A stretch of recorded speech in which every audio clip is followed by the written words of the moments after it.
Welcome to the third part of this pathfinding series. Today we're going to be implementing some A star. So jumping straight into things, let's create a C# script and call this something like pathfinding. And we can just attach this to our A star game object. And let's open it up. And delete all of this and create a method called something like findPath. And this is going to take in two vector3s, a start position and a target position. Alright, so the first thing we need to do is convert these world positions that are given to us into nodes. And in the last video, in our grid class, we made a method that could do just that. So let's get a reference to our grid. So we can say grid, and in our awake method, we can say that grid is equal to getComponent type of grid. Alright, so these two scripts must be on the same game object in order for this to work. And now we can simply say node start node is equal to grid.node from world point, and we pass in our start position. And now we do the same thing for our target node. I'm just going to copy and paste this. Target node is equal to grid.node from world point target position. Alright, so now let's refer to the pseudocode that I showed in the first episode, and we can see that the first thing that we need to do is to create an open set and a closed set. So now to decide which data structures we're going to be using for these variables, let's have a look at what they're required to do. So for both the open and the closed set, we want to be able to add nodes to them. We want to be able to check if they already contain a specific node, and we also need to be able to remove nodes from them. So that's all standard enough. We could use a dictionary or a hash set. But the open set is a little bit trickier because we also need to be able to search it for the node that it contains with the lowest F cost. And this is in fact one of the most expensive parts of the algorithm. And in either part 4 or part 5, we'll look at optimizing this by using a data structure called a heap to speed things up dramatically. But for now, we're just going to stay pretty simple, and we're going to use a list for our open set. So we're going to say using systems.collections.generic, and we're going to create a list of nodes for our open set. This is equal to a new list of nodes, and let's use a hash set for our closed set. Closed set is equal to a new hash set of nodes. Alright, and as we can see in the pseudocode, we now need to add the starting node to the open set, and we need to enter a loop. So we can simply say openSet.add start node. And for our loop, we can say while the open set is not empty. So while openSet.count is greater than 0, we can keep looping. Alright, so the next thing we need to do is to find the node in the open set with the lowest F cost. So before we can do that, we need to go into our node class and add some things to it. So let's create a public int for the G cost and a public int for the H cost. And as we learnt in the first episode, F cost is equal to G cost plus H cost. So let's just create a little public int F cost over here. And we can say get, and this will just return G cost plus H cost. So we're doing this because you'll never need to actually assign to F cost. You always get F cost by calculating the G cost and the H cost. Alright, so that's why we're not having a set over here. We only want to be able to get it. Alright, so now back in our pathfinding script, let's say node current node is equal to, well, for now we'll say it's equal to the first element in the open set, so open set 0. And now we're going to loop through all of the nodes in the open set, and we'll start with int I equals 1 because we've set it by default to the 0 index. So I equals 1 while I is less than the open set.length. Sorry, that should be count, and incrementing I by 1 each time. Now, if the let's see, if the node in the open set I is has got an f cost that is less than the current node's f cost, then the current node is equal to that node.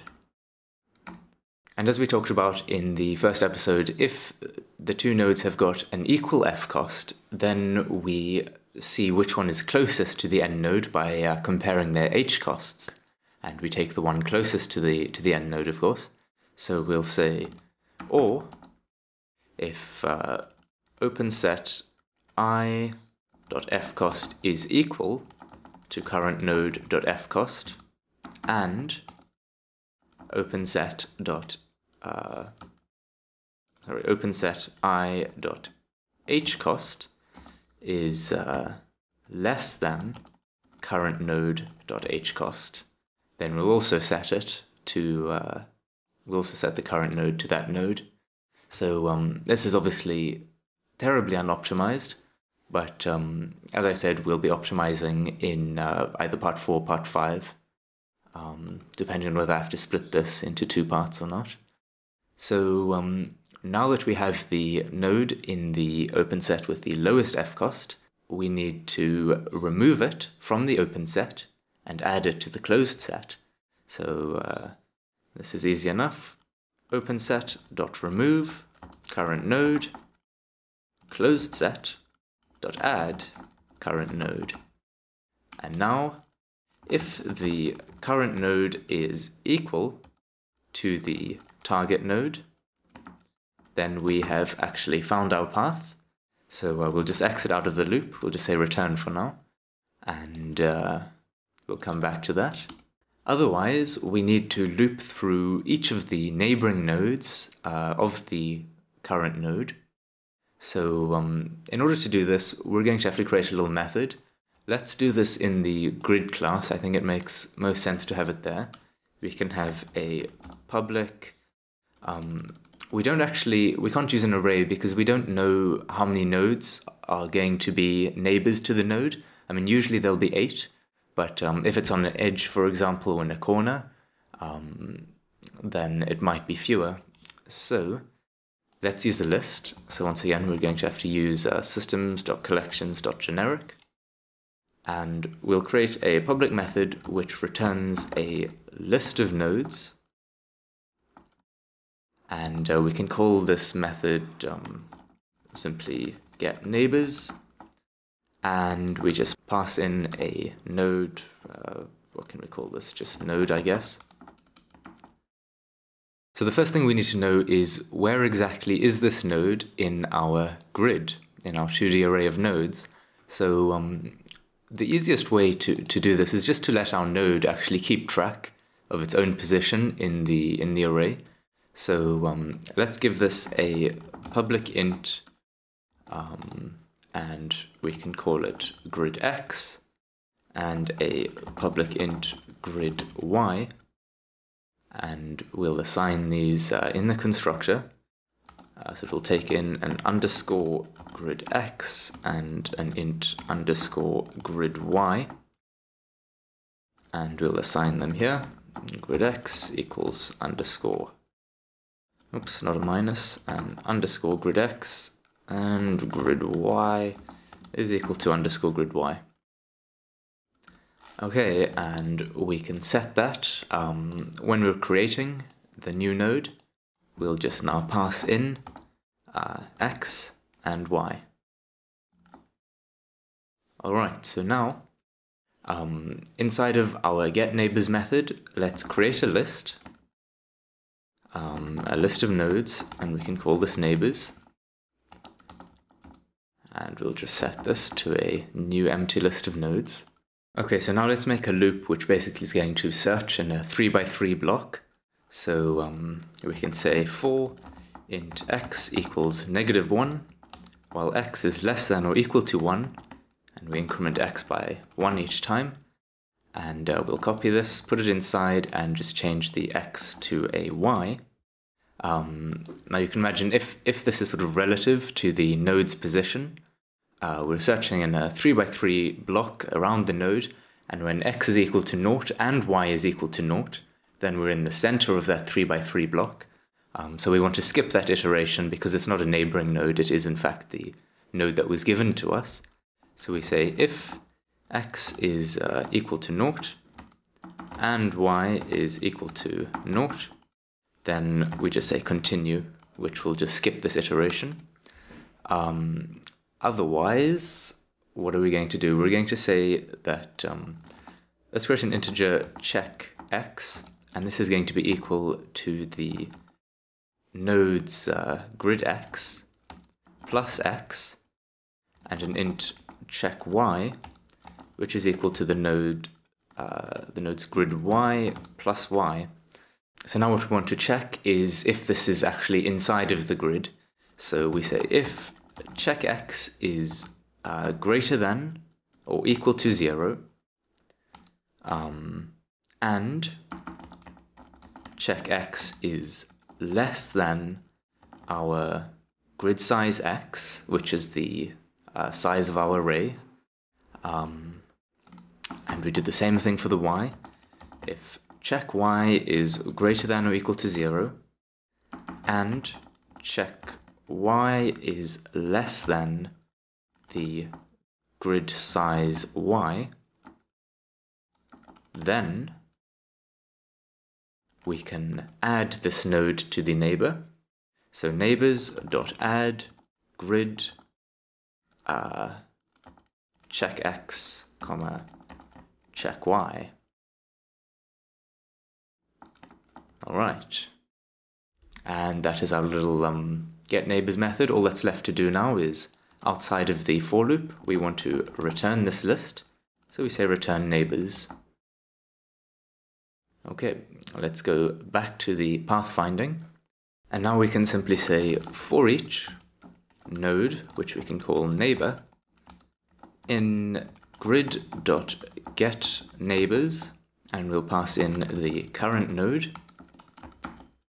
And there we're looping through all the neighbors. So referring back to the pseudocode, we can see that the next step is to check whether the neighbor is not walkable, or if it's in the closed list, then we want to just skip ahead to the next neighbor. So let's say if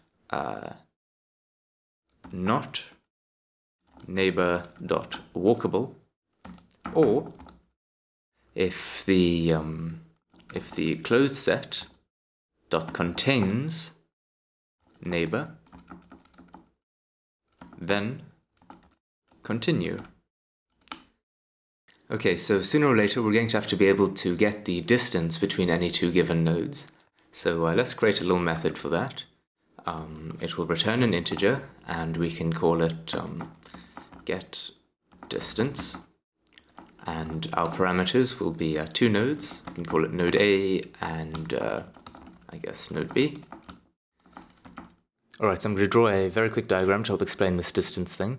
So we first count on the x-axis how many nodes away we are from the target node. So in this case we're 5 nodes away. And on the y-axis we are 2 nodes away.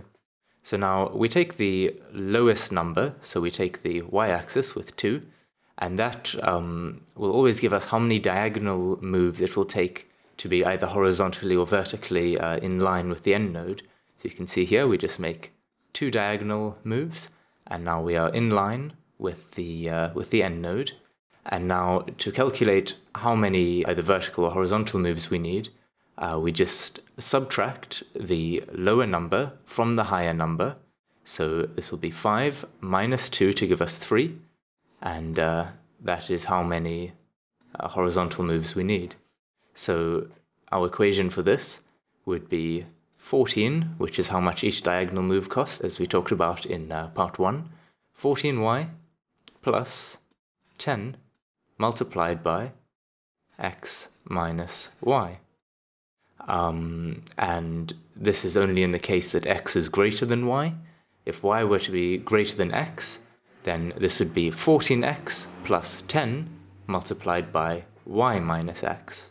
So to program this quickly, we can have an integer for our distance on the x-axis, and this is equal to the absolute value of node A dot grid x minus node B dot grid x. And same thing for distance y, except of course we replace all the x's with y's. And now we can say that if distance x is greater than distance y, then we want to return 14 multiplied by distance y plus 10 times distance x minus distance y. Alright? Otherwise, we want to do the opposite. We want to do 14 multiplied by distance x plus 10 multiplied by distance y minus distance x. Alright.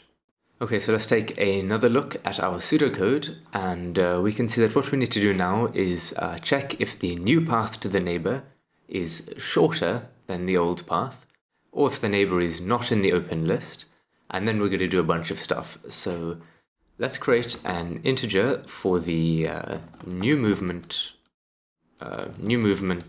cost to neighbor. That's quite a mouthful. This is equal to the current node's g cost plus the cost of getting from the current node to the neighbor node, which we can get obviously using our handy getDistance method we just created. So plus getDistance, we pass in current node and we pass in neighbor node. Alright, so now we do a check.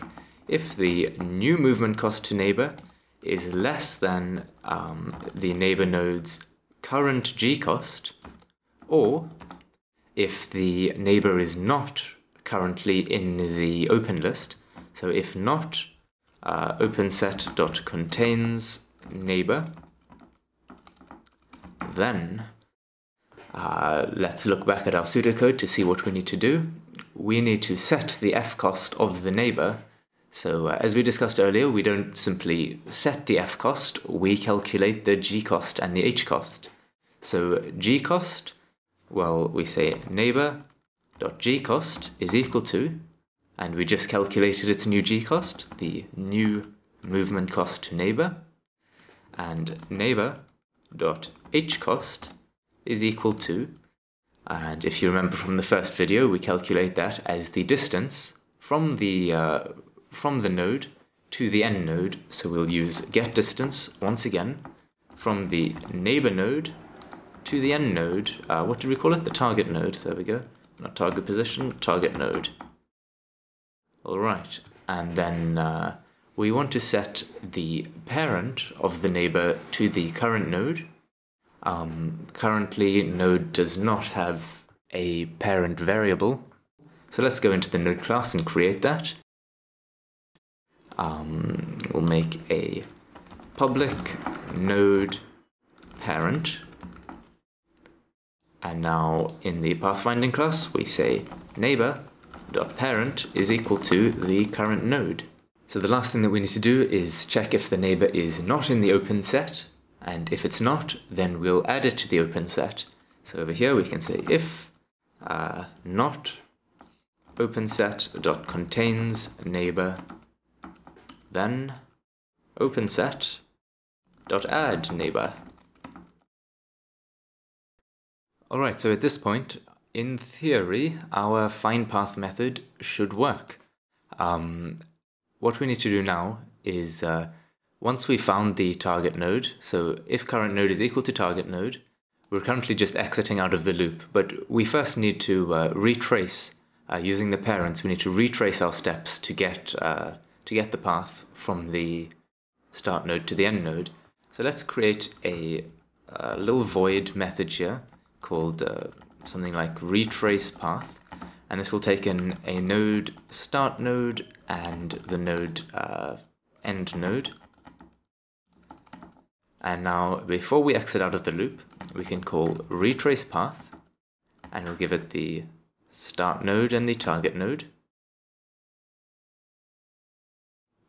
And in here, let's have a list of nodes, which we'll call our path. And we'll create a node called the current node, which is going to be equal to the end node. So we're going to have to trace this path backwards, because that's how the parents work. So we'll say while the current node is not equal to the starting node, then path.add current node, and current node is equal to current node.parent. So this is how we'll retrace our steps until we reach the starting node, at which point we'll have our path. Alright, and finally our path is currently in reverse, so all we need to do is say path.reverse to get it the right way around. And now let's do a little test. So we want to be able to visualize our path, so we'll use our gizmos again. So just to test this, let's say grid.path, which is a variable we'll create in a moment, is equal to the path. And now in the grid class, just above onDraw gizmos, we can just create a little public list of nodes called path. And over here, just where we're setting the color, we can say if path is not equal to null, then if the path contains the node n that we're currently looking at, then we can just set gizmos.color instead equal to, let's say, color.black. And now back in the pathfinding script, let's create two public transforms, a seeker and a target, and we'll create an update method. And each frame we'll just call findPath with seeker.position and target.position. And now in Unity, we've already got a capsule for our player from the second episode. Let's call this our seeker, and let's duplicate it and call it our target. And we can just move this somewhere else. And on A star, let us apply our seeker and our target game objects. And I'm going to save in case everything crashes, and press play. Alright, well, it would appear that victory is ours. We have a lovely path being drawn. Let's grab this target game object and move it around a bit. And the path is updating wonderfully. Yeah, that's pretty much perfect. So I'm going to leave this episode for today. In the next part, we're going to look at doing some serious optimizations so that things don't start getting laggy when we have bigger maps and multiple units all trying to pathfind at the same time. But yeah, until then, cheers.